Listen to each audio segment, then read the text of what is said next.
So we have two more classes after today's class.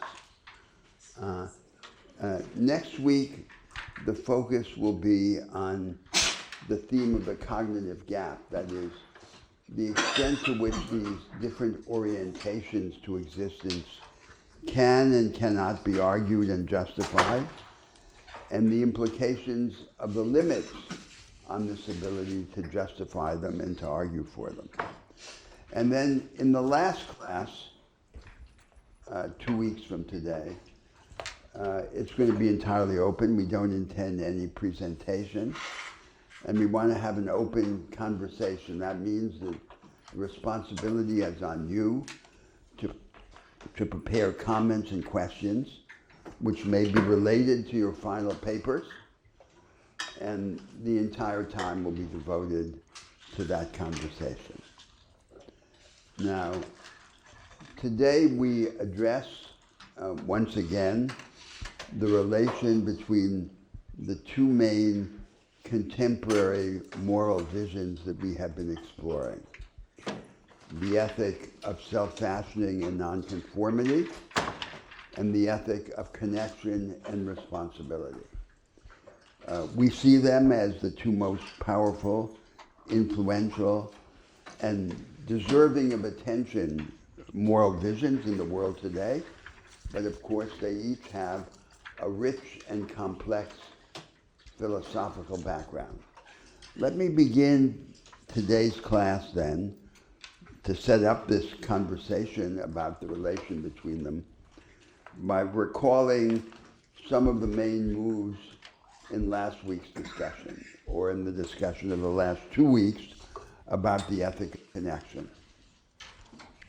So first, the core of the ethic of connection is the primacy accorded to the interpersonal, to the intersubjective, to joint intentionality, to what we do together rather than what we do apart.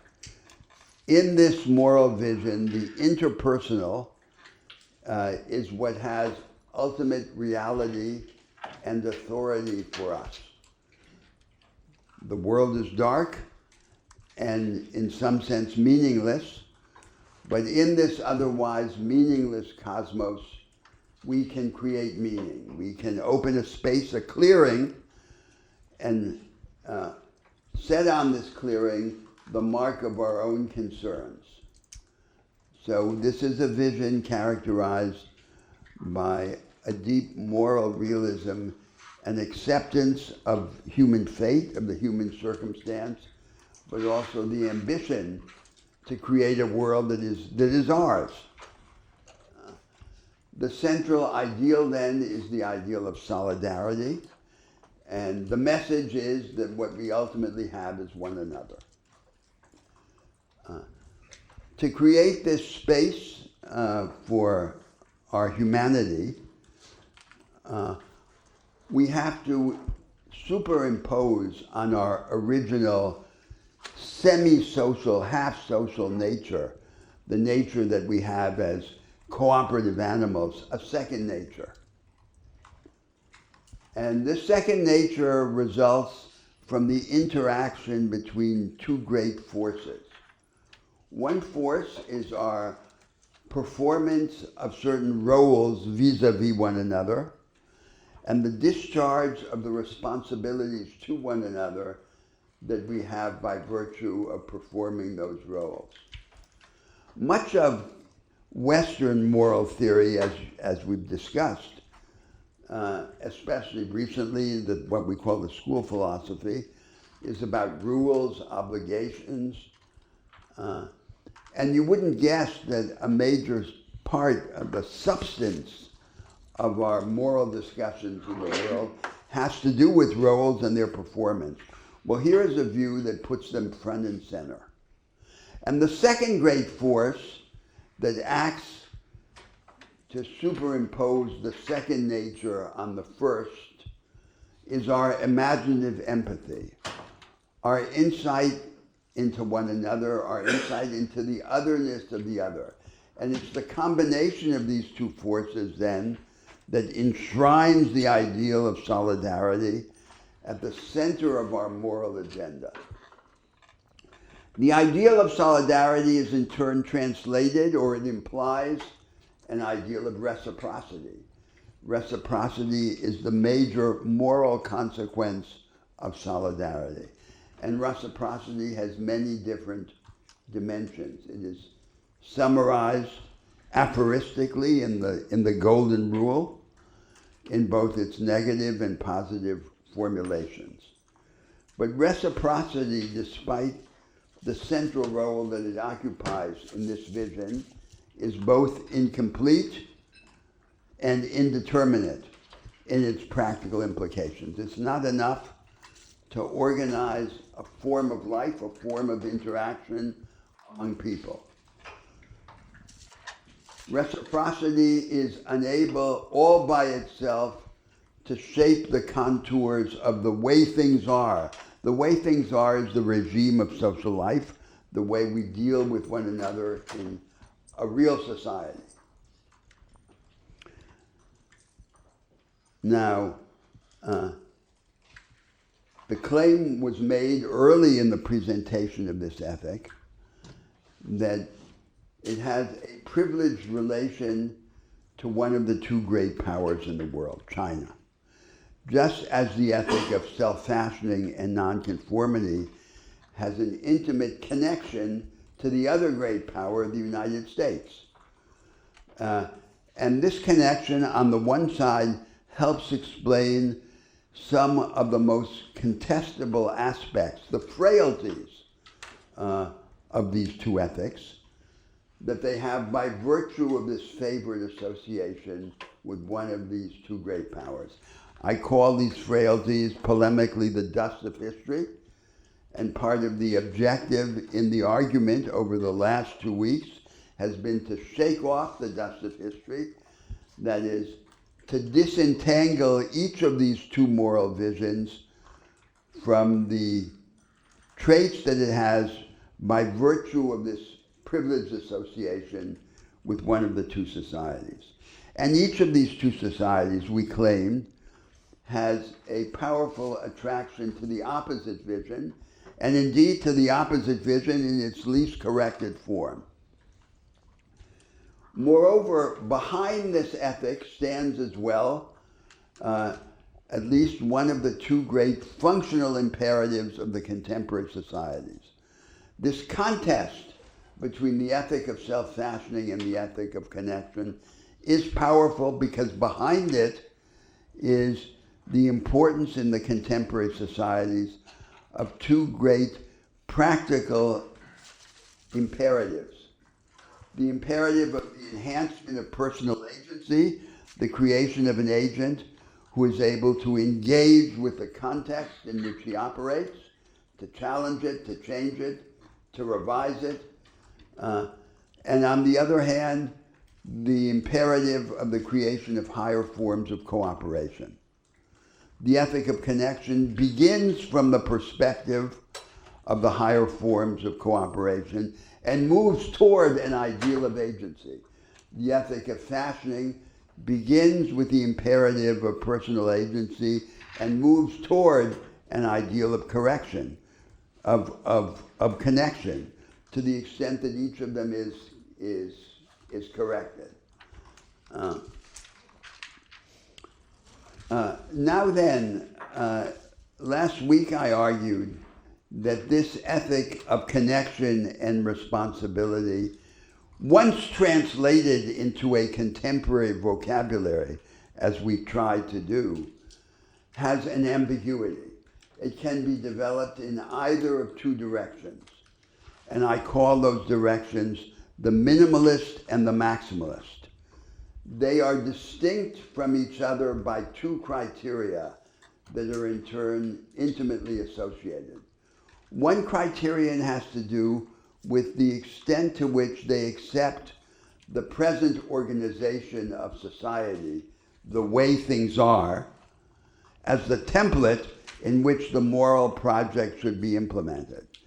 And the other criterion has to do with the extent to which they admit disharmony, contradiction, and incompleteness in the experience and the construction of the self. So the maximalist version of the ethic of connection is the one that allows for contradiction in the self and insists on a more radical transformation of the way things are. And the minimalist version of the ethic of connection is the one that insists on an ideal of harmony also in the experience of the self and tries to minimize the element of conflict and contradiction. And with respect to the way things are, tries to humanize it rather than radically to replace it. Now then we had a discussion of three main focal points of this divergence between the minimalist and the maximalist versions of the ethic of connection. The three great problems of the advanced societies, they're moral problems as well as social problems, two of which are widely recognized in modern social theory, the third of which is not. And I call them the problems of subjugation, of disunion, and of coldness. And with respect to each of them, the minimalist and the maximalist forms of the ethic of connection give a different response. And we discussed those different responses last week. Now then we come to the question, which is the main question set for discussion today, of whether these two moral visions that we have been exploring can be reconciled. Now it's very clear that the corrected form of the ethic of self-fashioning and the maximalist version of the ethic of cooperation are on their face much closer to each other than the uncorrected form of the ethic of self-fashioning and the minimalist form of the ethic of connection are. So in some sense, they do converge. But as they converge, so the argument went, their remaining differences shine out all the more clearly. And therefore we have reason to respect that a true synthesis is not indeed accessible. Now, what then is the argument about the obstacles to synthesis? It's admitted that the maximalist version of the ethic of connection and the corrected version of the ethic of self-fashioning are closer to each other. And in addition to being closer to each other in their moral ideas, their ideas about society and the self, they seem to have broadly convergent political implications. The political implication of the corrected version of the ethic of self-fashioning is what I described as a politics of deep freedom on the basis of a different way of understanding the contrast between conservative and progressive, right and left in the modern world. And the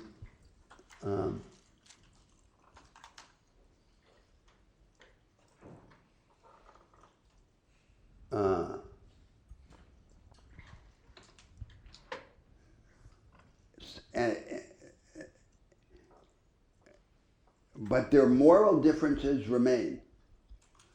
And their moral differences can be highlighted first by emphasizing the distinctive points of departure.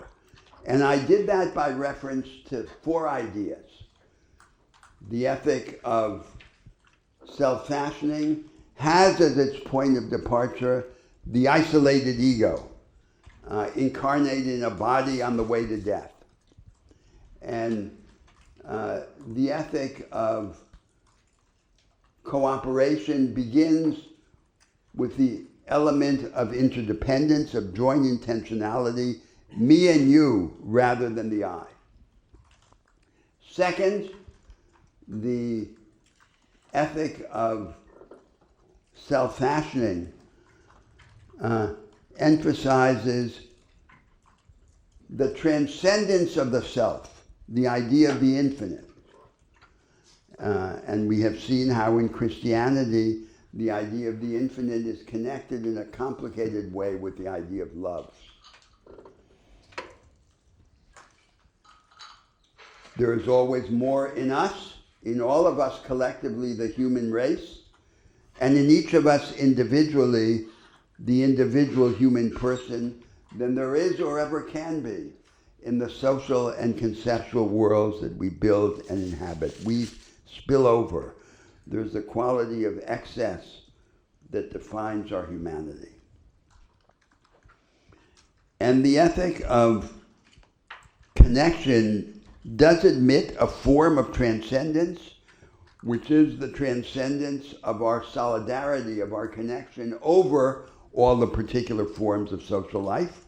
And that becomes especially manifest in the maximalist version of the ethic of connection, but it is also thoroughly naturalistic. And its tendency is not to emphasize this element of radical transcendence, of the soaring of the godlike aspect of the human being over the particular secular forms of experience. The third element that shows the persistence of a divergence between these two ethics is their different relation to the world revolution that has set the world on fire for the last 300 years. And that has, as I've said before, these two sides, a political side and a personalist side. The ethic of self-fashioning is inseparable from the history of that world revolutionary project. Its history is the history of that project, and it is inseparable from it. The ethic of connection, although in its maximalist version is not necessarily opposed to that project, is not part of it. And it can allow itself to be selective.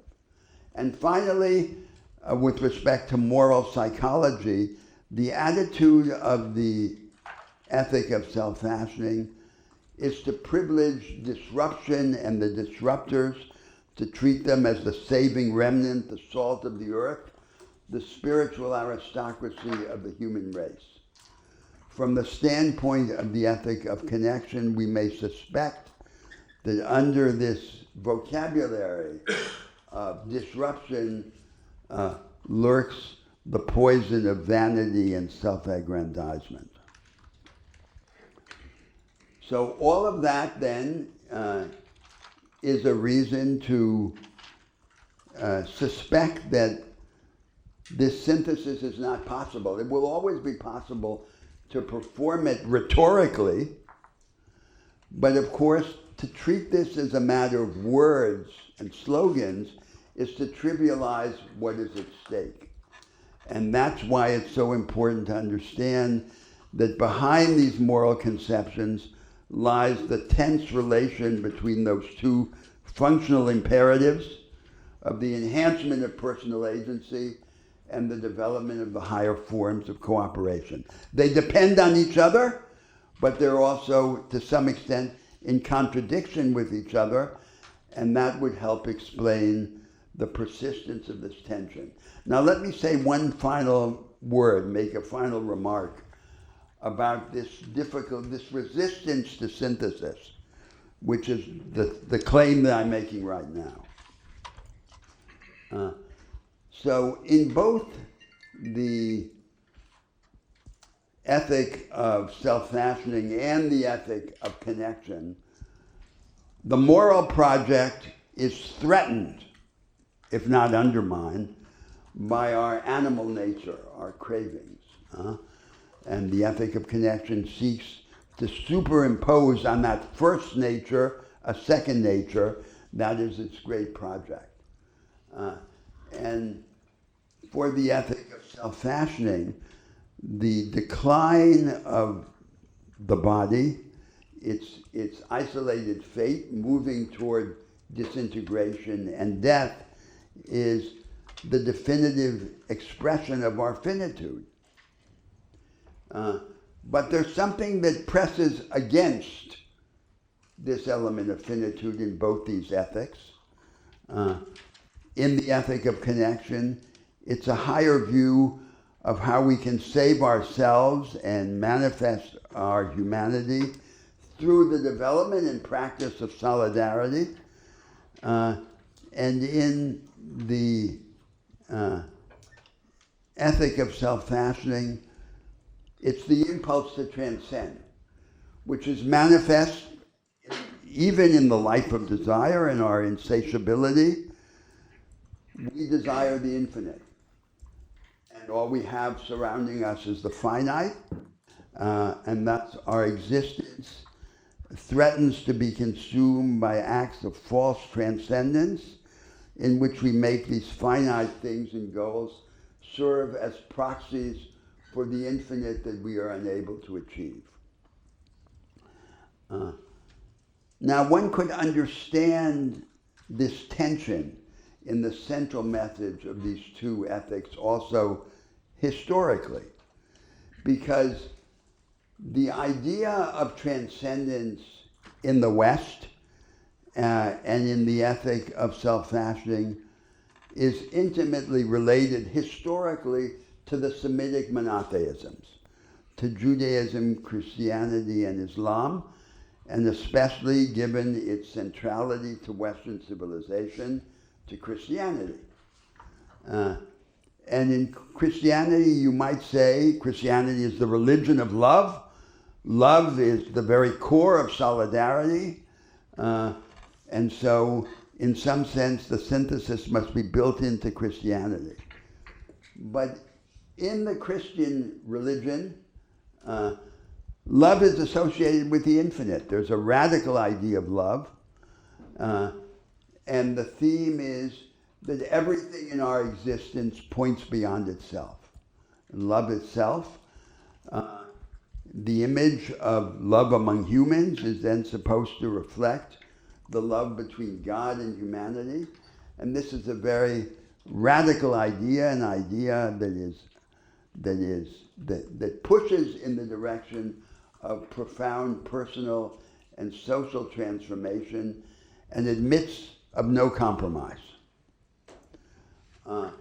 In the ethic of connection, there is no such stark distinction historically between love between individual human beings, and the affects of attachment and empathy. The love that's cultivated in the family radiates out to the whole of society. And there's this background then of a thoroughgoing moral naturalism, which points in a different direction. So these are two different ways of reckoning with our finitude or with our fate. Both of them recognize the limitations. One points upward in this radical direction. The other accepts our limitations and tries to put on them a human stamp. This is a different way of accounting for this duality in our moral consciousness, which remains at the end of the argument, and paradoxically remains in the presence of the large element of convergence in their political implications. Michael. No, I think that is a beautiful summary. So let me just take a few moments to discuss the dangers of synthesis by way of our readings for this week. And as we will see, this is a reading that is not just telling of an early 19th century attempt, but something that I think is largely taken for granted today and something that Roberto and I will be deeply critical of. So we have asked you to read the book by random, or a section of it, dealing with one key part of Hegel's argument in the phenomenology of spirit. Our reason for assigning this is the following. Hegel is the ultimate synthesizer. He wants to, and argues actually literally in so many words, that he is writing a work that will build upon every single philosophical idea that has ever, and by implication could ever be thought, and he is going to build them into a final synthesis. When he is successful, he certainly thinks he has done so, that final synthesis will be the absolute spirit. Every other philosophical position has been a piece of that spirit, and once it has been achieved, which Hegel thinks he is doing, he is looking back and seeing how these different manifestations of spirit developed, how they developed contradictions and spirit worked through them, and how they have now arrived at the final synthesis. Now, this may sound like a bizarre early 19th century European venture, but note immediately when Brandom, and I think we would argue quite correctly, interprets him, Hegel, and bringing it into a modern vocabulary, he will use the words tradition and modernity. And when he does so, the ideas that, as I just specified, that might seem a little bizarre, when you read Brandom, they probably didn't seem so bizarre. And the reason for this is very straightforward. We, speaking of us immediately in America, but this has gone global, we are Hegelians. Paul de Man made a famous statement, we are all Hegelians now, and rather orthodox ones at that. And basically what he was getting at is exactly this. So in our modernity narratives, we are, minus the grand vocabulary of the Hegel, this is basically our position. And as Brandom translates Hegel into a tradition modernity narrative, what he comes up with, and it's an accurate reading of Hegel, is the following. According to Hegel, and Brandom thinks this is not only an accurate reading of Hegel, but a proper way of understanding human history. So according to that view, all of humanity used to live in something called a traditional world, and in that world, humans were at home. So we all were born into a world that pre-gave us a proper understanding of a harmonic world, our proper place within it, a proper set of rules and obligations to tell us how to live properly within it, and we were comfortable in such a world. However, we of course had no agency and no self-consciousness because we were simply playing out the pre-given understandings of that traditional society into which we were born. Modernity, according to this narrative, begins once self-consciousness arises. Hegel, and Brandom correctly notes this, sees this, of course, exclusively as a Western venture. And he won't even call it Western. He will simply call it proper philosophical development, the key moment being in the 18th century with the Enlightenment, when you get, and the key figure, of course, here is someone we've mentioned before, Kant, whose argument is every individual must be an autonomous subject, granting to him or herself laws that he will accept because they are universalizable to all self-conscious, rational individuals. These are not rules into which we are born. We are all self-legislating, but not self-legislating willy-nilly. We are self-legislating according to universal norms that any rational, autonomous individual should accept through that form of rationality. Now, to Hegel, this is, of course, the key break from the traditional world, but it, by definition, according to Hegel, means that humans become alienated from each other and from the larger world, because we each become autonomous subjects, broken from each other and from the larger cosmos. Hegel, writing, of course, in the early 19th century, very deeply influenced by the Romantic critique of Enlightenment, wants to say the next stage of this, which he views as himself, this is not a modest human being, is to take that view and reconnect. And once you reconnect, you will take autonomous subjects and bring them together into a social world where again they will be at home as they were in the traditional world, but now they will be at home as autonomous subjects, but no longer alienated from each other. Philosophically, he thinks he is accomplishing this in the phenomenology, where he will give you what he considers to be the final philosophical synthesis of all possible knowledge. And elsewhere, he will argue politically the exact same thing, in part because of his philosophical work he thinks is being accomplished, and you are getting a final state. He sees it as occurring in the Prussian bureaucracy, and in that final state, autonomous subjects will be at home in a world that they will see as rational. It will give them the freedom they need, but a freedom that will also entail the necessary understandings of how to live properly.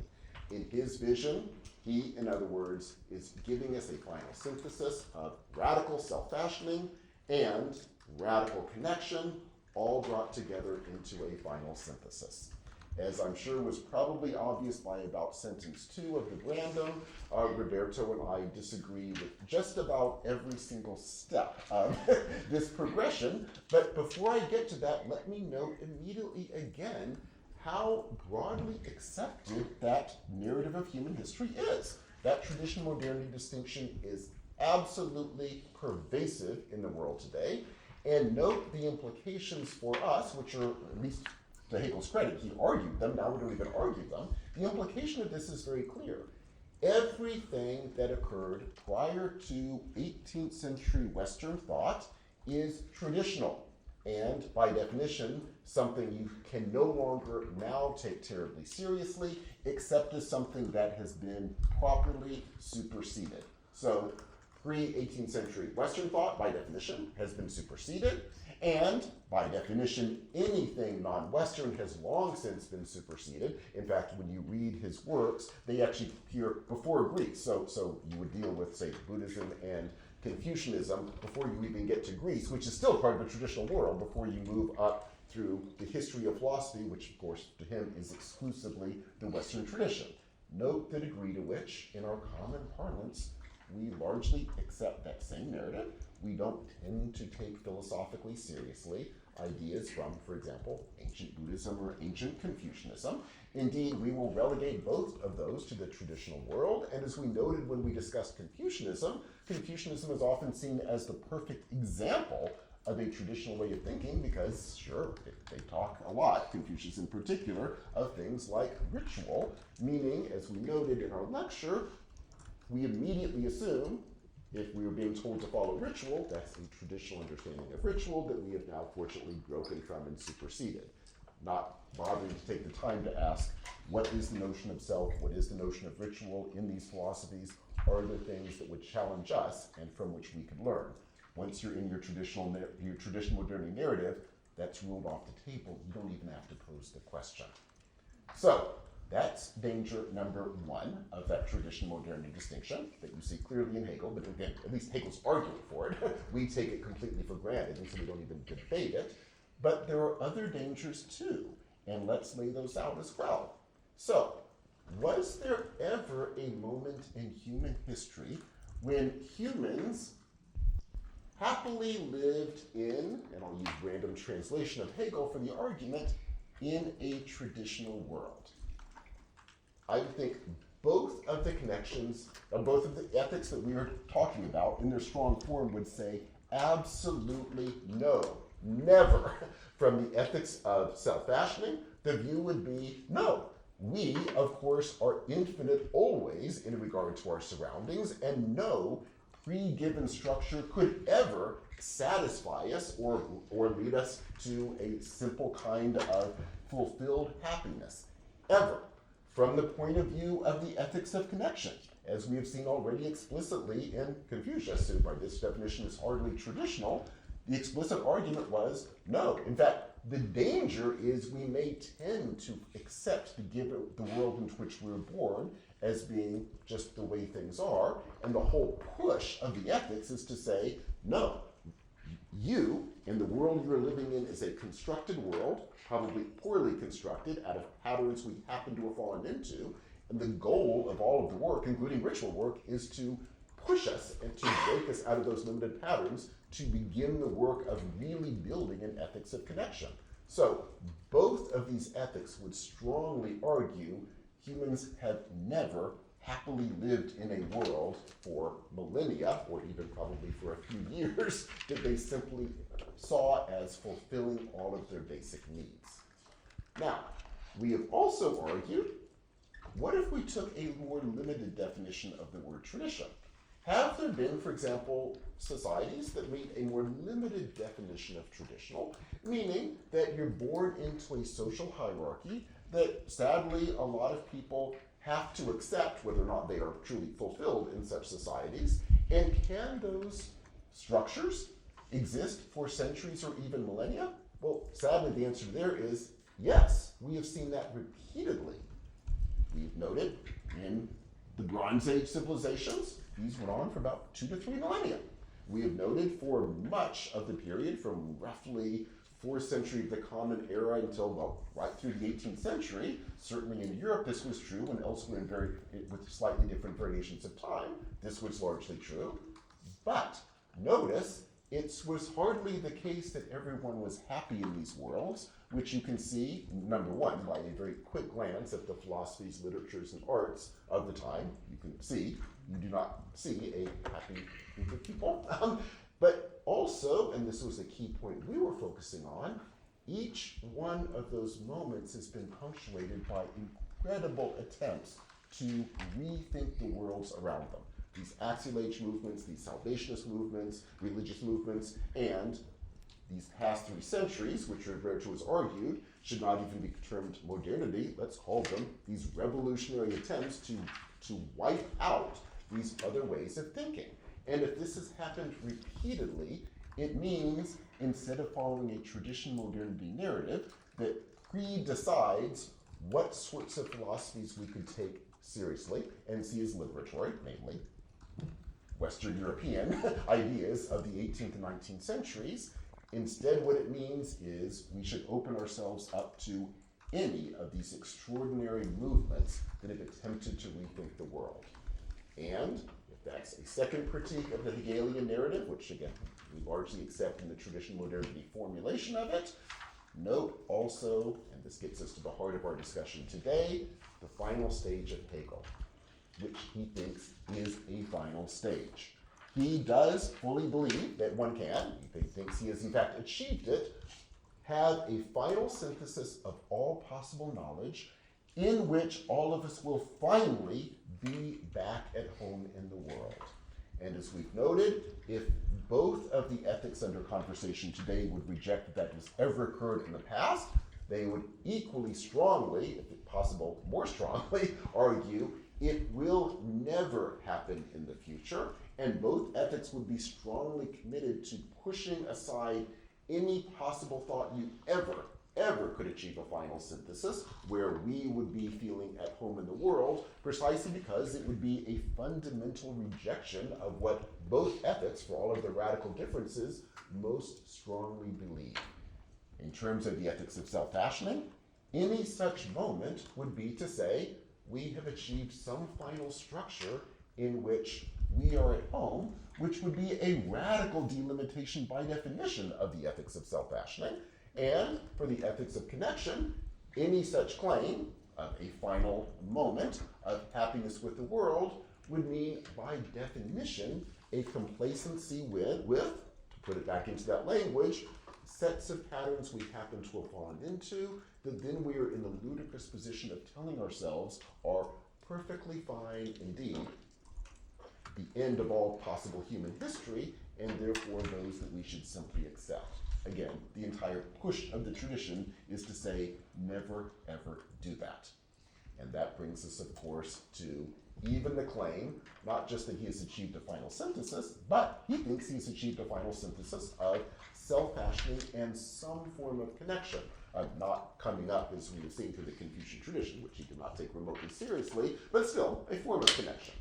And if we are arguing there's not going to be a final synthesis period, we are also arguing there will not be, and this is a good thing, a final synthesis of these two positions. Because if there is a final synthesis at a fundamental level, it would be a denial of at least some of what each position cares most about.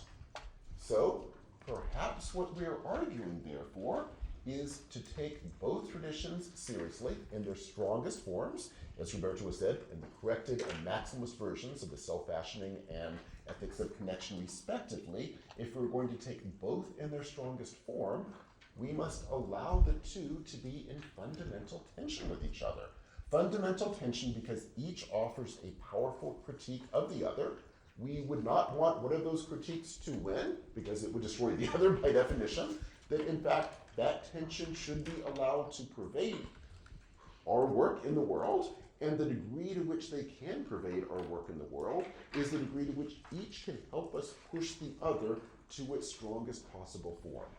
So, in radical opposition to Hegelian final synthesis, or our term modernity, as Brandon quite correctly translates Hegel, what we would be pushing for would be a vision of an order that would be not an order, but rather a constant revolutionary process in which each of these two and their tensions would help us push the other all the more powerfully, and hopefully out of that constant push, that constant set of challenges would allow us to begin to work out the full implications of each of these, full not in a final sense, but rather in an endless sense.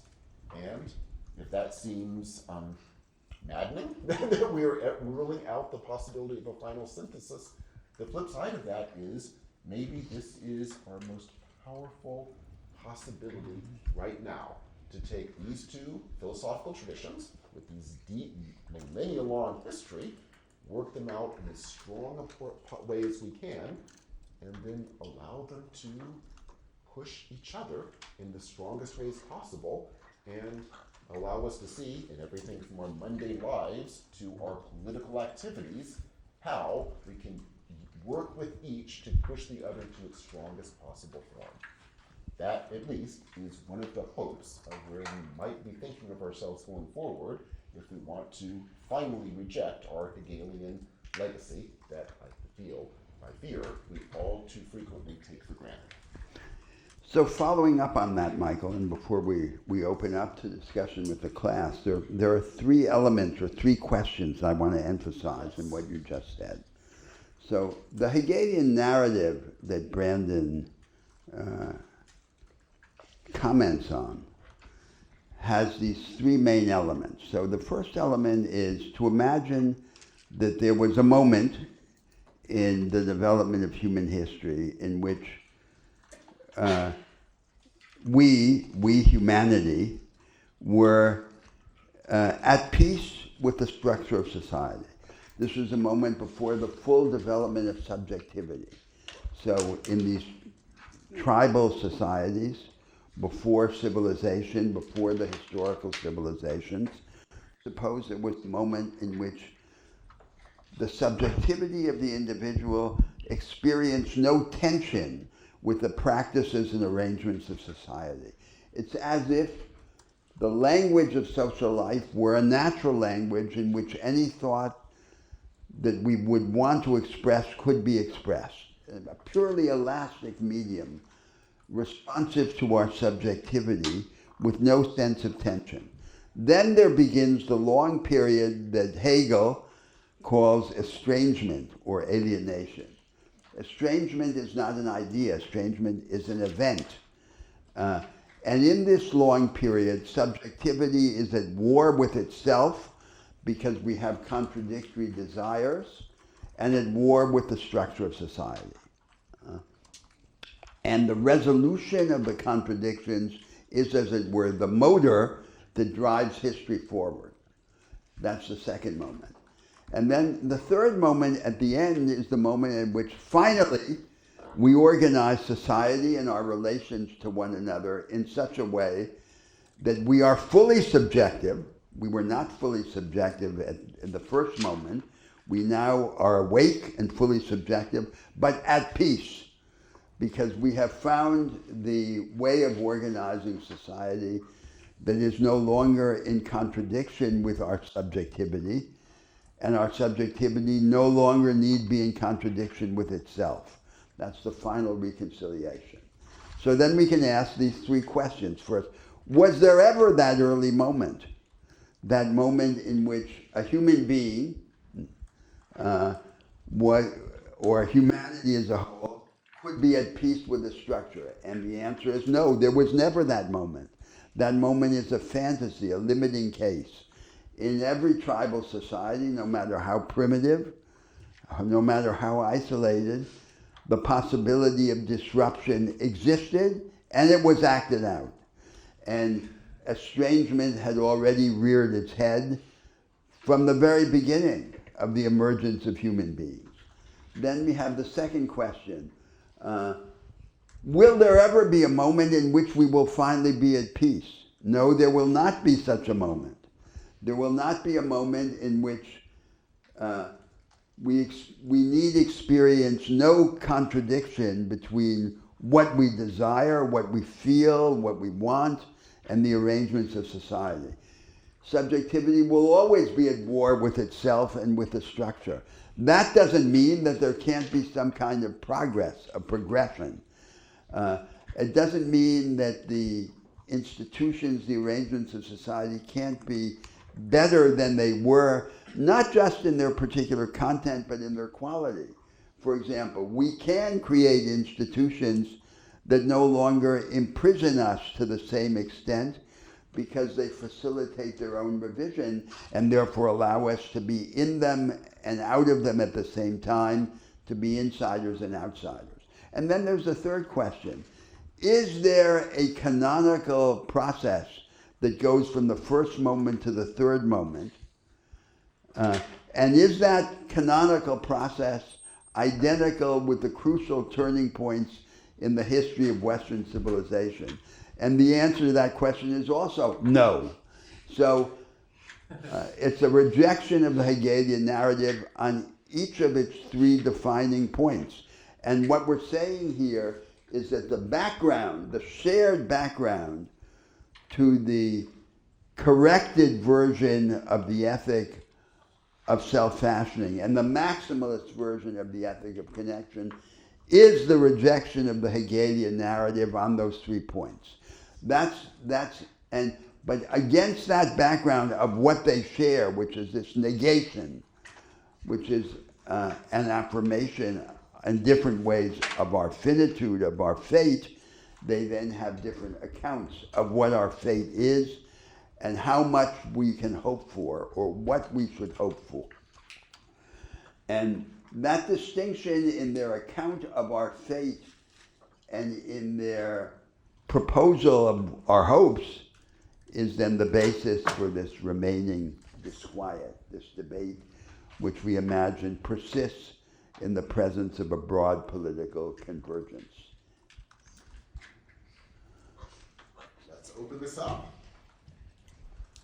Yes, please. I have, so I was going back and watching the last lecture, and I may have misunderstood, but something was said about the existence of these two ethics is the product of our historical moment, and that maybe someday this won't be the sort of dynamic that we exist in. And my question is, I don't see if there's this sort of... So in other words, just to stop you there for a moment, so the claim was not that this duality of these two ethics is an eternal feature of the moral debate of humanity. It's not a claim that there's some eternal duality. It's a claim that what is eternal is our disquiet. But the shape and content of our disquiet is historically contingent. So it's a description of how this problem presents ourselves to us now at this moment in the history of humanity. But that's my question. So my question is, how would it not be eternal? And to suggest that it could, that if it's overcome somehow historically, I don't think that's what you're arguing, but it almost sounds like you're going back to the Hegelian sort of like overcoming of this form. Because if we're just stuck in our bodies as individuals and experience the world first as individuals, and whenever we interact with other people, that's cooperation. It doesn't seem like we could ever, unless we like modify our biology by connecting with other brains, how could we ever... But you're asking a question which I think is unanswerable. You know, the philosopher Bergson was once interviewed by a French newspaper on the question of the drama of the future, the theater of the future. And they asked him, what's the theater of the future? And Bergson said, well, if I knew what the theater of the future was, I would be writing it right now. So it's the alternative form of this disquiet is not a form. We don't know.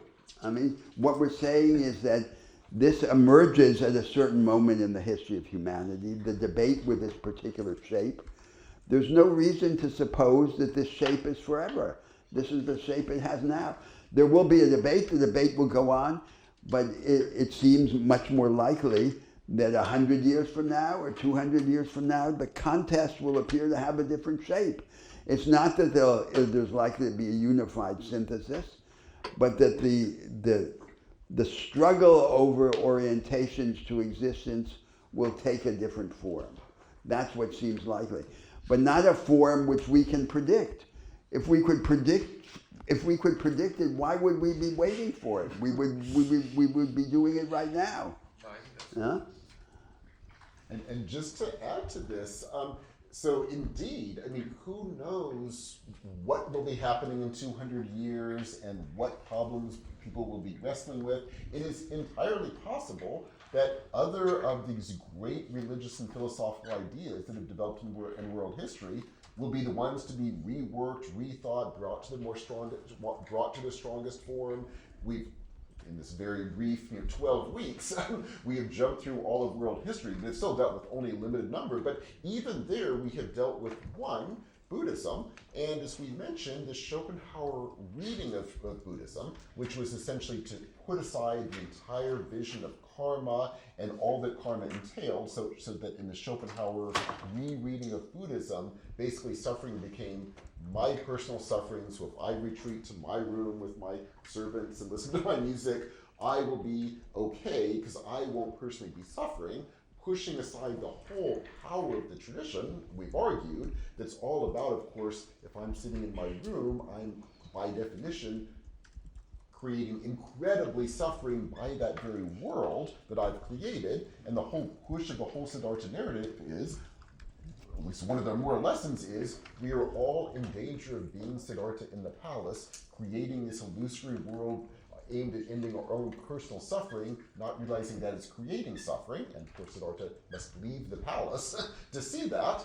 I mention all of this to say, could we imagine a rereading of the Buddhist tradition, in other words, not the Schopenhauer rereading, but a reading that would take it in another direction that would become an extraordinarily powerful vision that would become crucial for something that's going to be happening in 200 years? Needless to say, I have no idea, but do I think that's possible? Sure. And could I list off the top of my head 200 other extraordinary religious and philosophical positions that we've not even touched on in this class that we could imagine in 200 years being reworked in some incredibly powerful way? Could we imagine that too? Absolutely. So yes, our argument here is these are two that we think, given the current historical conjuncture, offer incredible powers for us to work through in terms of rethinking our lives and the world around us. And we are certainly not claiming it is only these two that in 200 years will be the primary concern. They may well be, there may be many, many other ones alongside of these or instead of these. Who knows? And we mean that in an exciting sense. Yes, please. So instead of there being a final synthesis, now we have these two ethics that are dynamically in tension with each other and, allowing us to work out like implications of rethinking our lives, ourselves, and our societies. There's no possibility of a final synthesis of sorts. Do you feel like is there any example you have where you feel like that tension's playing out right now in ways that are fruitful? I mean the tension between these The two two ethics. ethics, yeah.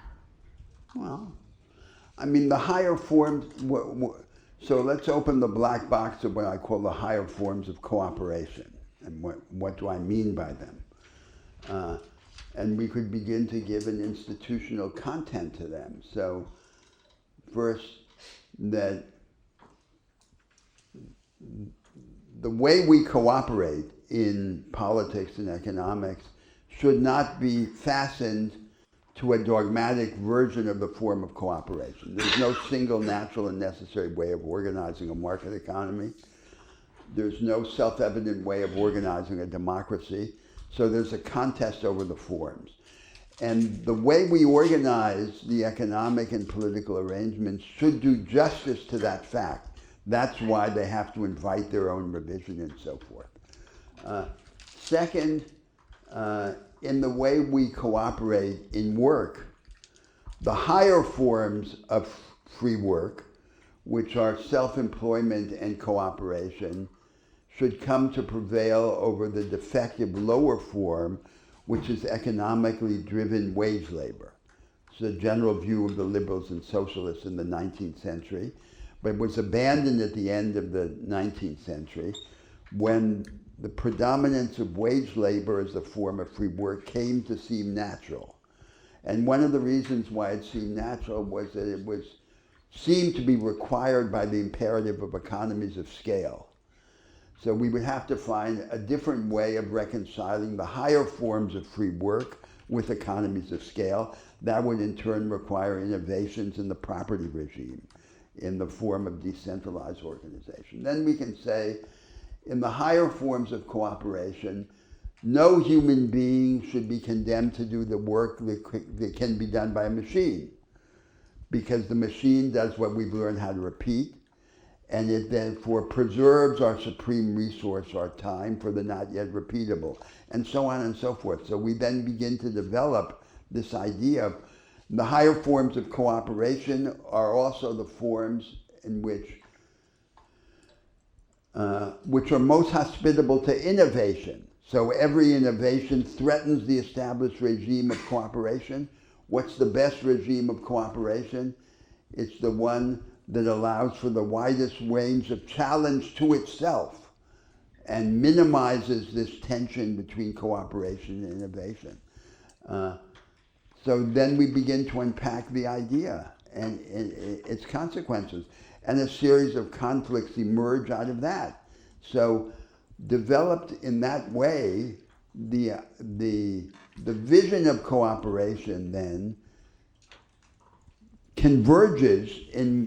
appears to converge in many of its political implications with the requirements of free agency, because this is a world we're imagining of people who are agents. They enhance their ideal of personal agency, of freedom, of self-construction. But then a series of other conflicts or imperfections emerge out of those transformations. So we would have to begin to enter into all of these details. That opens up a new agenda of debates for humanity. And then who knows what comes next? That's the question, right? And let me just add to this by saying, so our hope would be that, yes, the two of these in their strongest forms, as Roberto called the corrected version and the maximal version of self-fashioning and connection respectively, would be doing the work you're asking. Let me also mention a place where that tension is playing out in their less strong forms, one that's very close to home.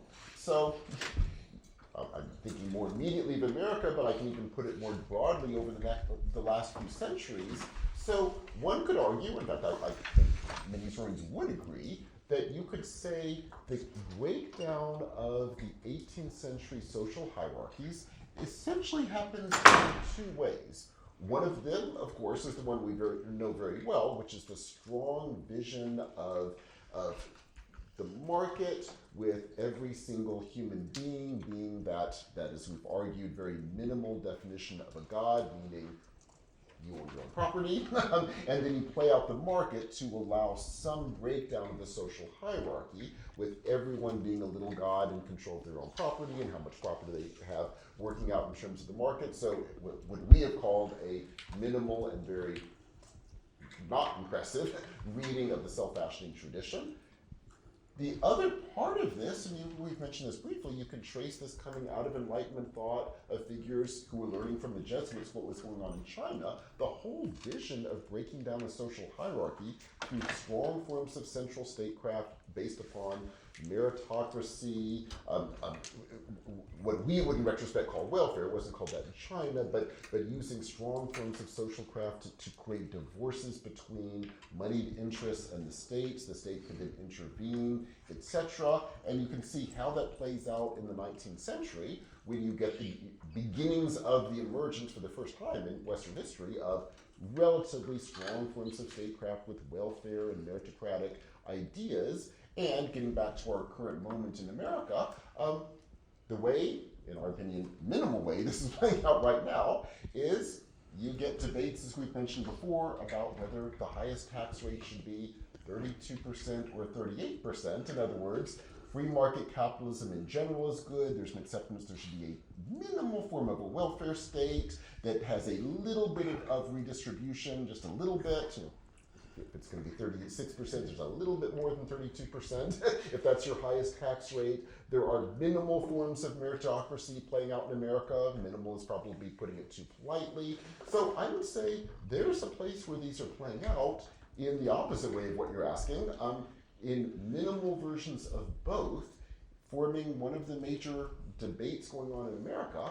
And our hope is not to resolve that debate, but on the contrary, to push both the self-fashioning impulse and the connection impulse to their strongest possible form and then play it out. So there, I guess I would be saying, no, it's not happening yet, but we see the implications of the tension playing out in the minimal form. Imagine how incredibly exciting it could be if both were playing out in the strongest corrected and maximalist forms.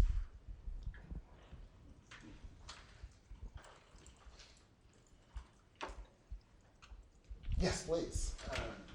I guess as we've been talking today, sort of about the questions about the future, something I was thinking about. So I'm wondering if this makes sense, and then as a question. So in the ethic of connection, where we say disruption is not good, doesn't seem to be like a perfect parallel to the ethic of self-fashioning, where disruptors can be good in the sense that they create positive change.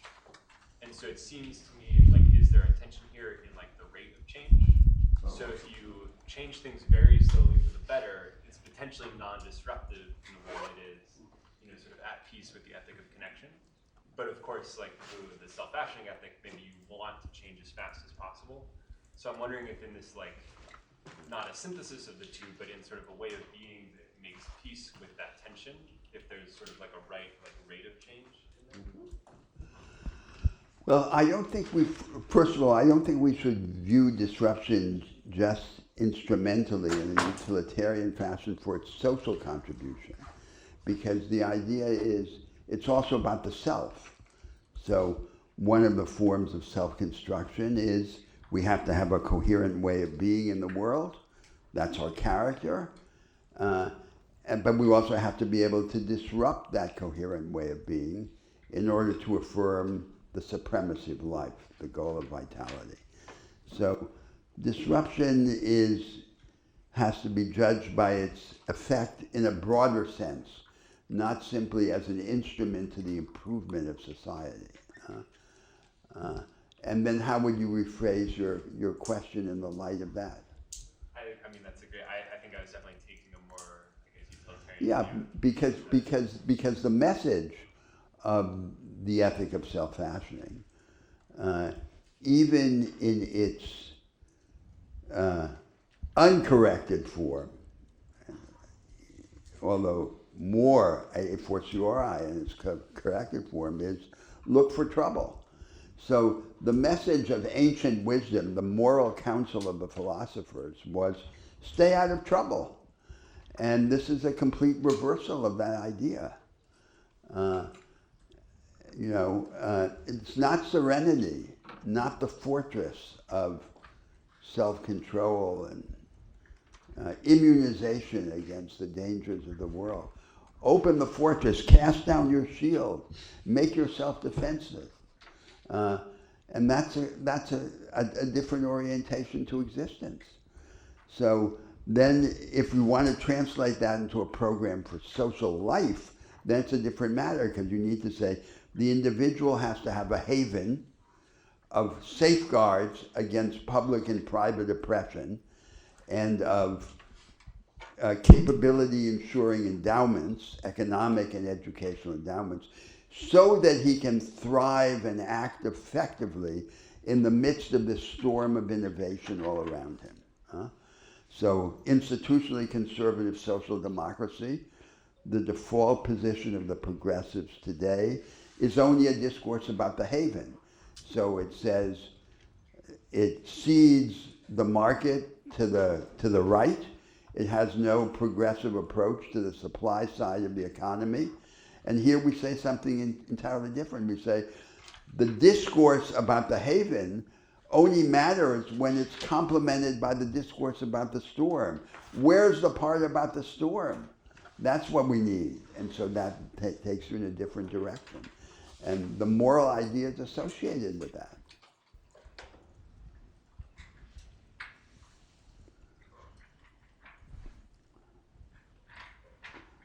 I think, Michael, the one thing that is striking about these debates is that in the historical background of the ethic of self-fashioning is this Western radicalism. Yes. So, which on many different dimensions could be faulted for its lack of moral realism. So Christ says, love the stranger, but it seems impossible to love the stranger. And because it seems impossible, the moral philosophers then offer us, as an alternative, the cold comfort of an impersonal and altruistic benevolence. Then Marx says all the societies in history have been class societies. Destroy class societies. So, and that too seems almost impossible, but becomes then the trigger to a series of revolutionary events in modern history. So we have this intransigent, radical program, both religious and secular, which has paradoxically taken over the world. So there are reactions to it in the name of moral and political realism, but the thing that seemed least realistic is, in a sense, the thing that is in command of the agenda. And that's part of the background to this debate, because in this debate between the two ethics, one is apparently more realistic, the ethic of connection. But it's the other one that has the initiative, the one that is, quote, less realistic. So that's part of this situation. And how are we to understand that? It's a perplexing feature of this historical experience.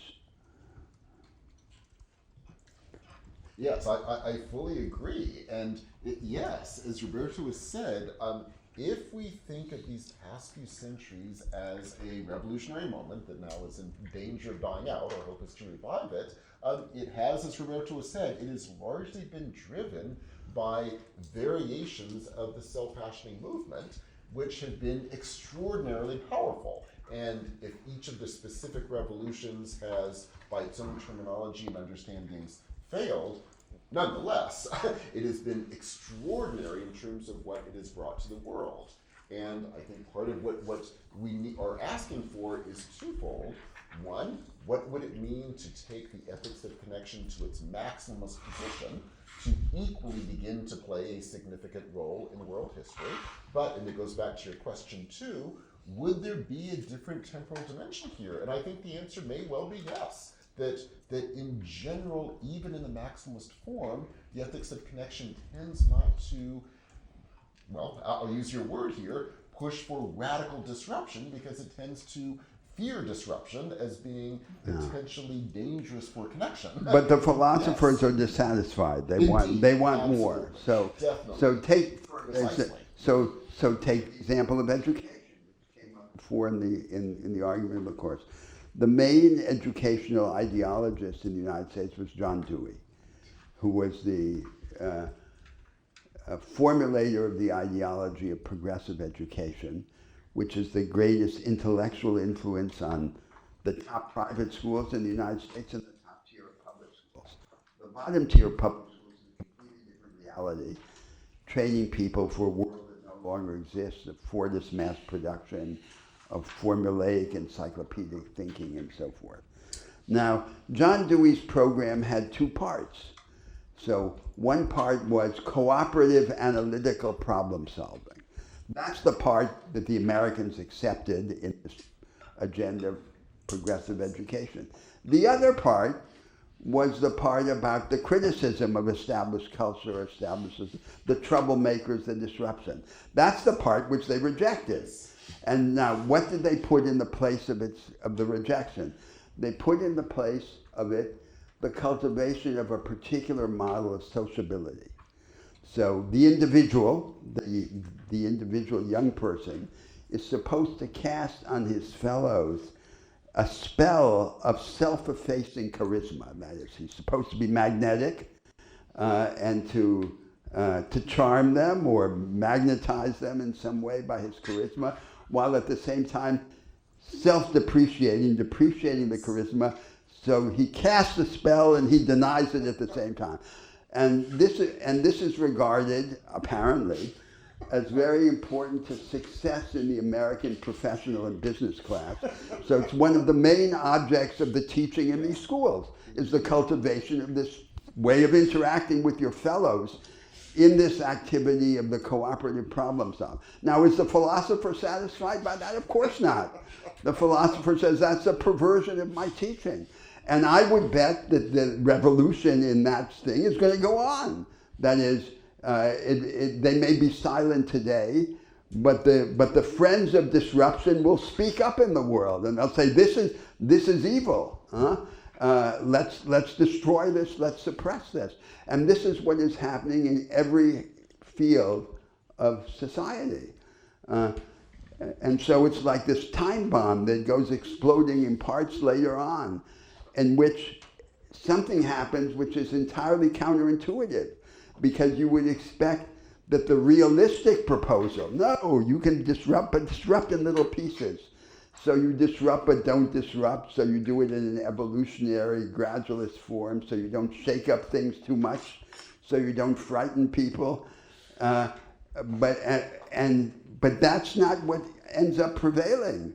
So the other thing, the more radical proposal, is postponed, shall we say, but you can bet that it's going to come up again, and that we're going to want more and more. And so that's part of the background to this contest that occurs in the world. And surprising because it's so otherworldly. I mean, but this happened way before, right, Michael? Because in the emergence of these world religions, in the period from the middle of the first millennium before Christ to the middle of the first millennium after Christ, there emerged these religions that denounced what was the prevailing ethic of these civilizations. The prevailing ethic was an ethic of vengeance, of martial valor, of proud self-assertion. As I said, I think in an earlier class, the ethic of little boys, don't diss me or I'll kill you. And that's what seemed to have the world on its side. And it was defeated. That's the surprising thing, that the radical view is the view that takes over. Yes. And that's what we've seen again and again in the history of these moral ideas. Yes. Yes. So no one should be discouraged by the difficulties of the more revolutionary proposal, because the suggestion of historical experience is just wait, you haven't seen anything yet. And just as a quick underlining of this, we mentioned in passing, if you look at Eurasia of the 12th century, at the western end, of course, this is when, as we've noted, Christianity had, in our opinion, sadly, been very strongly overtaken by these Greek notions of structures of being. The dominant view was one of the great chain of being. Everyone is born into a ranked society. Your position in social hierarchy is God-given, and there you should remain. And at the other end of Eurasia, you get what was, at that point, an extraordinary experiment in building these strong forms of centralized governments, all positions of power, minus again the hereditary monarchy, but all positions of power are obtainable through meritocratic examination systems, huge bureaucracies designed to undercut the power of the aristocracy. I mean, just extraordinary. And you can just go through history to underline this point. When these positions are taken in their strongest form, which, as we've noted, sadly, they often are not, but when they are taken in strong forms, is when they tend to have the most incredible impact. And if you can imagine, as we were hoping, to take them to the strongest forms, which we think has not ever occurred yet, imagine the implications they could have. And when it seems absurdly unrealistic, well, look at historically what has happened when they've been taken even to much less strong forms than we are advocating, and look at the incredible change that has occurred in world history. And then imagine if they're taken to their strongest forms. Of course, as a study of ethics, this doesn't even appear, because the study of ethics is dominated by what we early in the course called the school philosophy. Yes. And it's not about this at all. Exactly. It's about rules and obligations and a conceptual method that specifies our obligations to one another. So its central focus is on innocence, Yes. guiltless, clean hands, and not transformative ambition Yes. Yes. for either society or for personal experience. Yes. Yes. So this debate that we're trying to have here is a debate that, as an academic exercise, really doesn't exist, right? Absolutely. There's no form that it takes. Yes. Yes. And just as to quickly underline the point, I mean, note, even simply being in a class where you would be reading texts from, I wouldn't even say around the world, it's still a restricted area. We've only looked at Eurasia and even then at pieces of 3 traditions, and yet even that, when would you ever find a philosophy course in the modern academy where you would read modern Western thought, Buddhism, and Confucianism in the same semester? Those would be, you wouldn't even have them in the same discipline. You could read Western philosophy in a philosophy department. If you looked at Buddhism and Confucianism, the Buddhism you might have in a religion department, and Confucianism you might have in a history discussion, and they would never be brought together. And to us, this is absurd. I mean, they are going to be in their most powerful forms precisely when we can strive to give each the strongest reading, in part by challenging each with the other. And this is only in 12 weeks. Imagine if we actually had a school curriculum in which this was being done on a regular basis. Yeah, many apologies. Yes. Oh, no, it's fine. So I want to return to another theme from last week about sort of like the idea of nations as like moral experiments, Yes. and also addressing this idea of conservative political science. So I think it's a very abstract question, but if, you know, spinning out the idea that we have more classes where we're bringing all this in tension with each other, how would an understanding of these two ethics in their uncorrected and minimalist forms with respect to the U.S. and China, what because if they're in minimalist and uncorrected forms now, and they're fundamentally at their best point in tension with each other, what does that say about geopolitics with the U.S. and China? Like, is there any point where our approaches to the world could actually productively synthesize? And if we have this understanding, with how, like, speculating at very general, at like 1,000-foot level, Well, how so- would that change our approach to both these? Well, so I think my view is speaking now about the United States. Everyone here is to some extent an expert on the United States. So there's the message of the American prophets, right? Emerson, Lincoln, Whitman. The message of the American prophets is that the individual is not just in connection with the divine. The individual, in some sense, is divine and participates in the inner life of God. That was the message of the American prophets. The individual becomes more human by becoming more godlike. The message of the American prophets was from the outset compromised by two taints. So one taint was a disturbed view of the relation between self-construction and solidarity, in which solidarity, generosity, one of the characteristics of the American people is that they're very generous. But the dominant idea of generosity is that it emerges after self-construction. So the individual becomes strong, becomes rich, a self-made man, and then on the basis of his strength and prosperity becomes generous. So solidarity is an afterthought to self-construction. And the tendency of the Americans is to overstate the extent to which the individual can save himself, but to understate the alterable character of social life. So every society draws the line between the inalterable features of human existence and the alterable characteristics of society. And every society draws the line in the wrong place. So the Americans have drawn in a particular wrong place. So they're attracted to these ideas of individual self-improvement, but they despair of the fundamental institutional transformation of society. So the second taint on the message of the American prophets has been institutional idolatry. So they have the cult of their institutions. The extreme case is the cult of the Constitution, right?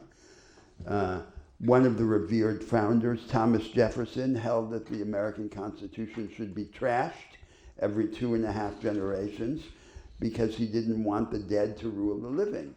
But this is not the view that has prevailed in the United States. The tendency of the Americans then is to have a sacramental view of their economic arrangements and of their political arrangements, and they're to be revised only in extreme cases at times of crisis, right? Other countries have many constitutions. For example, the Americans can imagine having only one, which is forever. Napoleon Bonaparte advised countries to have suggested that a constitution should be brief and obscure, and the only nation that followed his advice was the United States. And so then if we imagine this debate, this struggle that we're describing here of these ethics, the idea is the message, it's not enough to enact the message of the American prophets. It's necessary to correct the message in the process of enacting it. It has to be wiped clean of these two perversions, of these two stains on the message. The American prophets have to be criticized.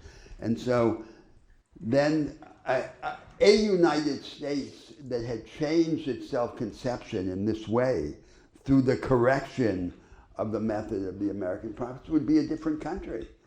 And it would be able to enter into a different kind of engagement with the other nations of the world. So that's the answer to your question. What about China? So the same thing on the Chinese side. Both have to do it. And Both have to do it, exactly. Everyone has to do it. or maybe not necessarily everything, but some kind of self-reflection. Because I think the goal, it doesn't seem like trying to convince whatever the canonical version of Confucianism manifested in China today that because the regime it's always social stability as the highest. And it has a primitive conception of the contrast between order and anarchy, right? It seems like there's more potential. I mean, maybe it's wrong, but it seems like there's more potential in the United States to reinvent itself because maybe the zombie version of communitarianism that is in fashion because America is so focused on the individual is at least more accessible through whatever democracy we have left. Whereas it seems in China, because the individual, it does not have the moral authority to challenge the system itself. It seems the basis you can do it in China is just completely silence. So I'm not saying we should have to do anything about it, but can focusing on nation seems like also a historical product, and if we can't transcend the nation, it seems like, I'm not trying to make this what about China. I think the U.S. has a lot to do as well, but it seems like what's happening in China is a huge part of the equation. That is, I don't know. Michael? We also don't have to focus on China, but yeah. Oh, but yeah, no, I agree. I think one of the many dangers that's playing out right now in the world today is precisely as you said. You have the U.S. and China as the two dominant world powers, each one with, I think, dangerous visions of itself. So America, as we've mentioned, claims to be embodying radical individualism, and we've argued repeatedly that in fact has taken a very dangerous and limited understanding of self-fashioning, and it needs to be rethought. And I equally agree with China. In China, you have a very strong claim that it's building out the Confucian tradition for the modern world, but as we've noted, it's a very restricted definition of Confucianism, and based largely in a very strong authoritarian form of state capitalism. And so neither is living up to the most powerful vision that it claims to be following. And moreover, precisely because, as you said, each views the other as the potential, and sadly even less than potential, enemy, each then continues to try to define itself against the other, which indeed, as your question is correctly noting, is the exact opposite of what we are recommending. What we are recommending is a tension in which these two ethics would be in productive tension with each other, ideally not one resting in one nation state and another resting in another nation state. They would be in active tension constantly. And I think what was raising the question is a point Roberto made last week that I'll underline here. So at the moment, if you're thinking about the world order, there are largely two visions. One is the liberal cosmopolitan vision. So we mentioned before Hegel's vision that a final synthesis was being achieved in the Prussian state. Needless to say, that view hasn't continued in the modernity narrative, but that vision that it's being achieved at some point has. So the most recent version, the most ludicrous and yet bizarrely very popular version, was Fukuyama, who in 1989 said, now the final end of history has finally been achieved. Hegel was just wrong. It wasn't the Prussian state. It's, surprise, surprise, American neoliberalism. And No, not just neoliberalism, institutionally conservative social Yes, democracy. precisely, That's the precisely. combination. And that was the final synthesis. And that view still is a dominant position, and it takes the form, getting back to your question, of a cosmopolitan liberal order that would be seen as the final synthesis. And we would wipe away nation states, we would wipe away all real difference, because we all would be autonomous individuals under a successful, we would call very conservative form of social democracy, happily living together. The big push against that, as you've noted, and Roberto was arguing last week, is these very conservative right-wing nationalist movements that are indeed opposed to the liberal cosmopolitan order, are strongly asserting difference, but asserting difference in the claim of a radical homogeneous nation, a view that is every bit as dangerous. So the last major institutional and ideological resettlement in the world, the last moment of refoundation of the structure, occurred in the middle of the 20th century. It was presaged before the Second World War and fully developed after the Second World War. And it took the form of this institutionally conservative social democracy or social liberalism. The hegemonic project of the North Atlantic elites became to reconcile European-style social protection with American-style economic flexibility within a barely adjusted version of the inherited and established institutional arrangements. Now, within that framework, it is not possible to solve or to address any of the major problems of the contemporary societies. For example, it is not possible to solve or to address the economic and social consequences of the hierarchical segmentation of the production system, the abyss that is deeper and deeper between the advanced and the backward parts of production. There's a vanguard now, the insular knowledge economy, which is just a set of fringes that exclude the vast majority of people. The vast majority are condemned to some kind of make work.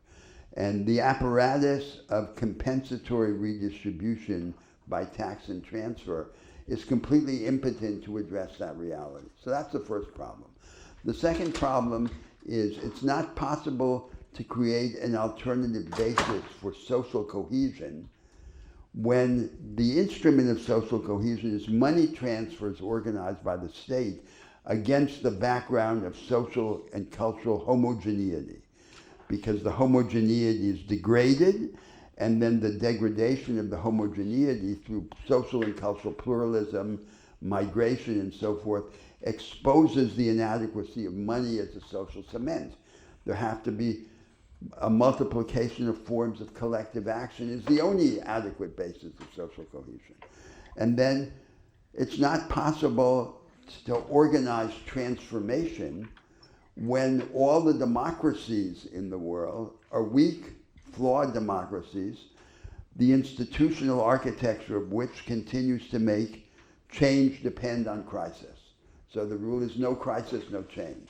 So unless there's a war or an economic collapse, there's not going to be major change given these political arrangements. So we need other political arrangements that weaken the dependence of change on crisis. So this debate that we're having here in the courts about the alternative moral visions does not directly respond to that reality. It requires a political and economic response. But it helps create the climate of opinion in which the fundamental diversity of moral and political views invites attention to the structure. And that's the world in which we're less the victim of these fantasies that prevail. Yes, yes.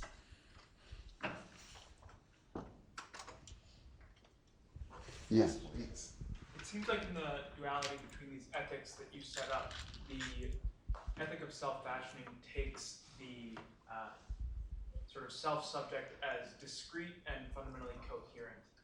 And I wonder, and part of that is sort of this mystical idea of looking inward. Well, certainly discrete, but whether coherent or not depends on how complicated the view is. That is, it seems to me that in the revised version, the corrected version of the ethic of self-fashioning, there has to be ambivalence about this question of the unity or the coherence of the self, because that's then that idea that one of the conditions of strong selfhood is that we have a coherent way of being, therefore also a character, but that we be capable of disrupting it and not imagining that a human life should be like a work of art, Nietzsche's conception. Who is modeling that revised version, or what models that? What do you mean, what models that? What When you thinkers? say that there is a way to sort of disrupt that coherent perception of the self. Well, that's an ideal that emerges from this corrected version of the ethic of self-fashioning. It says one of the contradictory conditions of self-construction is this contradiction, that we be able to form a coherent way of being, and at the same time that we be able to disrupt it. So the idea is, as we grow older, a carapace of a mummy begins to form around us. And if we allow it to crystallize, to consolidate, it will suck the life out of us. So we have to have this coherent way of being, but we can't allow it to achieve this solid and impermeable form. We have to be able to break it up from within. And then we had some discussion in the earlier class. What's the role of the will in this breakup? You can't will yourself to break up the character, the mummy, but you can will yourself into situations that heighten vulnerability so that you expose yourself to the dangers, to forces that will disrupt the mummy. It's not that you by an act of will destroyed the mummy. It's that by an act of will you deprive yourself of your normal protections. And then the question is, what is the role of society in doing that? So you can imagine the state organizing things so the individual has this haven of safeguards, then he's more able to take risks. He's less afraid, he's fearless, he's rendered more capable. So he's more likely to do this. And it can even go further. The state can say, we'll finance you to go out into the world when you're a young person and experiment for 2 years.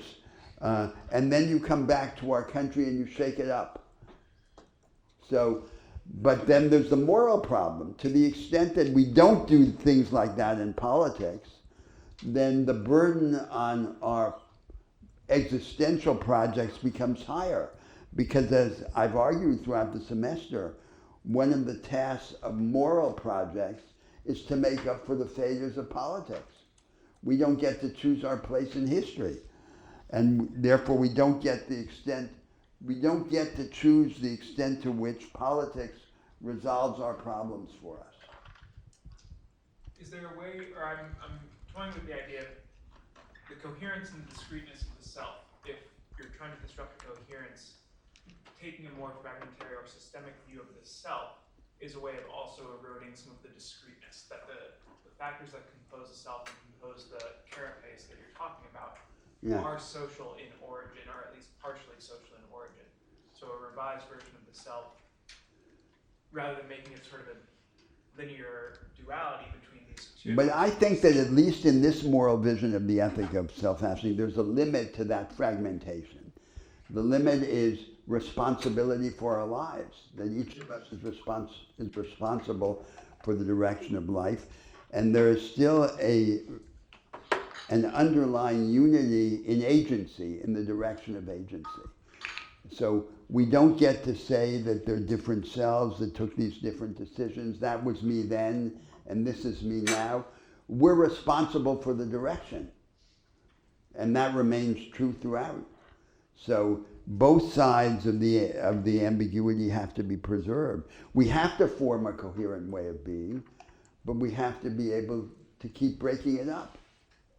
So long as the breakup doesn't result in the extreme denial of the unity and therefore the responsibility of the self for its own existence. Yes.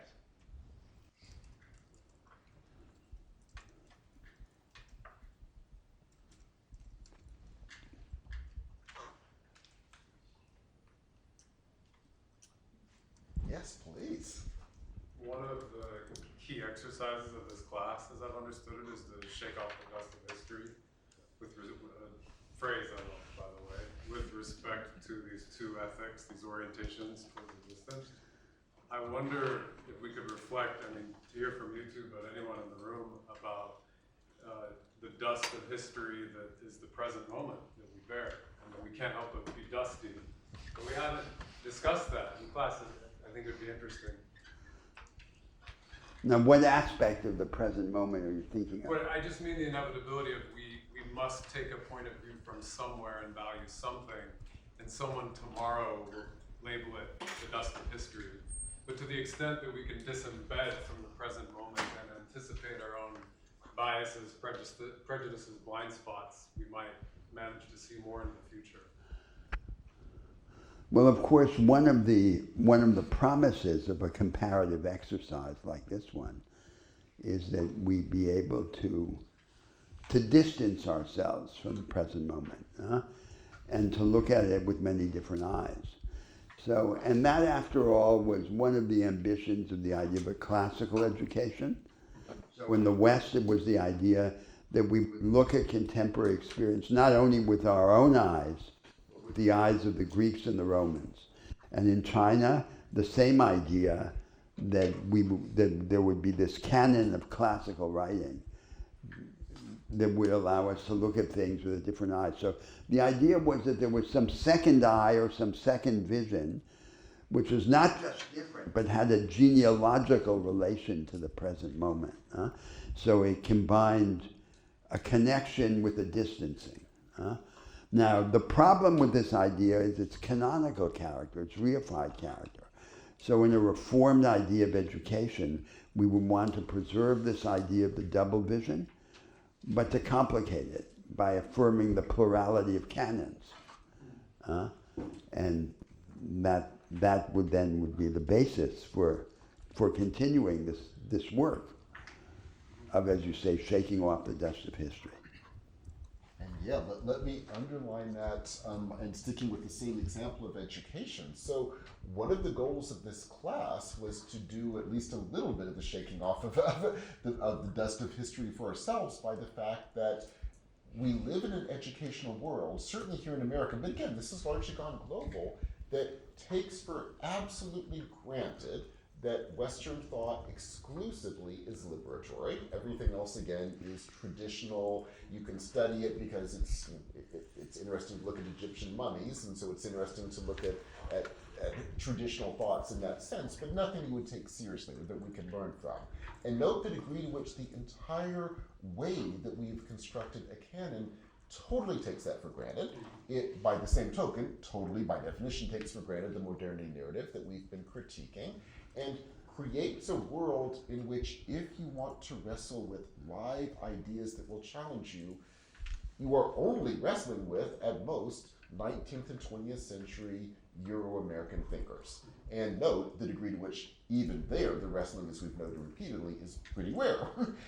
We've also noted the degree to which the ways disciplines are divided now means, even going back to the example we mentioned before, the three traditions we've looked at, not only would they not be in the same class, they would be in different disciplines treated totally differently. So philosophy would only include Western materials, Buddhism could only be taught in a religion class, Confucianism, being neither philosophical nor religious, would be at most in a history class, and so they would never be brought together. And obviously only in the philosophy class would you be asked to take the ideas seriously, which again could never include non-Western or even pre-18th century Western materials. So one of the goals has been to organize this class such that we hopefully kind of have no choice but to take seriously ideas from far-flung places of world history and intentionally read them largely out of context and say, let's take this seriously, agree or not, but let it fully challenge you.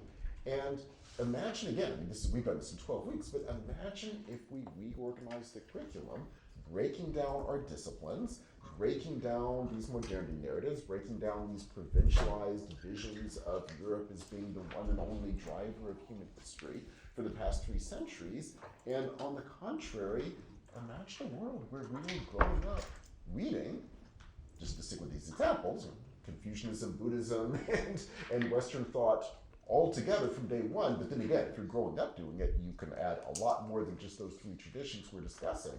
And that would, I think, getting back to the heart of your question, inherently push us against our tendencies to put ourselves in our current moment in a very dangerous reading where we're modern, we are Euro-American, and we are not taking anything else seriously. We can imagine, and it's easy to imagine, even though it's difficult to imagine actually occurring, but it's easily doable, an educational curriculum that, on the contrary, would be designed to fundamentally challenge you. As Roberto has mentioned, doing what a classical education did, but breaking down its canonical and provincial nature by intentionally being as radically, I'll use the word cosmopolitan, but I don't mean it in the restricted sense we were saying before, but radically disruptive as possible, because it's just pulling from traditions that would otherwise never be brought together, but never brought together simply because of the absurdly provincial definitions of knowledge that we've created. Yeah, please follow I love up. what you're both saying. May I ask a Please, follow-up yeah, please, question? of course.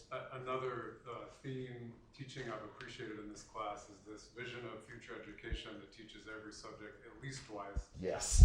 So we've taken a almost 12-week run through this exercise, and from my point of view, it's had a primarily philosophical basis. How would you teach it again? Like if you were to teach the same subject again and again and again, which you have, what would be another lens? What would be another modus, if not philosophy? Or if you understand my question. Yes, Yeah. yes.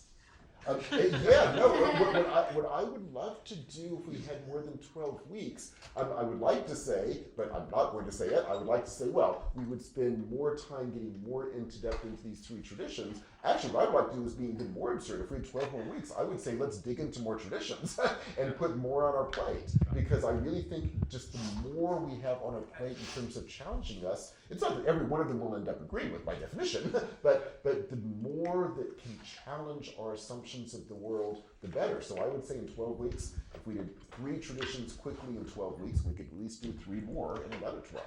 As history, as religious studies, as All of mathematics, the as- above. I'm curious about Because, that. yeah, all of the above. So we've mainly done this philosophically, but not in the way that term is usually used.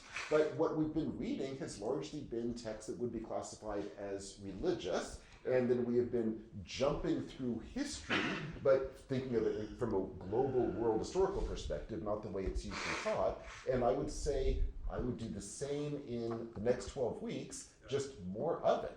Yeah. Philosophically, but in a stronger sense than we usually use the term, happily reading religious literature, religious texts, literary texts, poetic texts, but hopefully breaking down those generic distinctions, and again, from all over the world. I'll Yes. show up if you do. Excellent. No. Thank you. So I think that one of the most powerful representations of moral ideas in the West is in literature. Yes. So the Western novel, There you go. Precisely. and with much more texture and power than we can find in the writings of the philosophers. Exactly. So an obvious alternative approach Yes. is literary criticism in the old 19th century style, which is literature as the criticism of life, right? In which the substantive moral visions are then central. So there's the course of life that's developed in the European novel, Yes. and the criticism of that. Yeah. In these novels like Flaubert's Sentimental Education, George Eliot's Middlemarch, they're novels about the direction of a life, the conduct of life, which is our subject here. And we could have a course about that. Absolutely. It would be a different source, but I think it would carry us to many of the same problems from a different starting point. I agree. Novels, poetry, art, and on this point, I might add, even in terms of what we've read, we're reading them in translations by definition, but the translations have also geared them into accepted, recognized genres. So, on this example, when you're reading Chinese philosophy that reads like, paragraph point, paragraph point, paragraph point, let me explain. The way this really reads is story, poem, anecdote, poetic allusion, story. and when you're going through this, the poetry is completely interwoven with what we would call the philosophies, mixed in with all of these stories and anecdotes. The poetry and the anecdotes are often taken out to make it sound like a good philosophical text. Well, needless to say, I would love to have translations in which you could read the texts as they were written, which indeed are every bit as poetic as they are philosophical, and every bit as story-based as they are didactic. And the whole point is you're mixing these, and part of the argument is if you're trying to train the mind to interpret and work with the world, working with a poetic text will do that in a different way than working through a didactic argument, and therefore, literally in the same text, you have to do both of those as well as work through stories, and that's dropped out entirely in our translation. So yes, I can imagine a future version of this. We're reading novels, we're reading poetry, and we're reading works that actively cut across what we now see as these generic divisions. Yes. So, and I think that one general theme that has been underemphasized in this course, but which we're going to come to at least obliquely next week, is the obvious theme. So we don't understand the framework of existence. We don't understand the beginning and end of time, where we come from, what it all means, unless we are believers in one of these religions, one of these Semitic monotheisms or their equivalents. And what is the implication of that fundamental cluelessness about the general situation for these particular moral and political projects? We haven't addressed that in a satisfactory way. And it's as if we too have been compromised by this universal tendency to forget that we don't understand what the basic situation is. So we postpone that, we put that at a distance, and we say, but let's deal with this. But what about that? Because that overshadows this whole business. What are the implications of our not understanding? So human existence has this dreamlike and vertiginous character. What does that mean for the way in which we address these particular problems? Let's try to discuss that next week. Excellent. Yeah. So we will indeed turn to this next week. Thank you for a wonderful discussion. That's a promise which may be hard to keep. Very hard to keep. Hold us to it and be ready to be disappointed. But yes.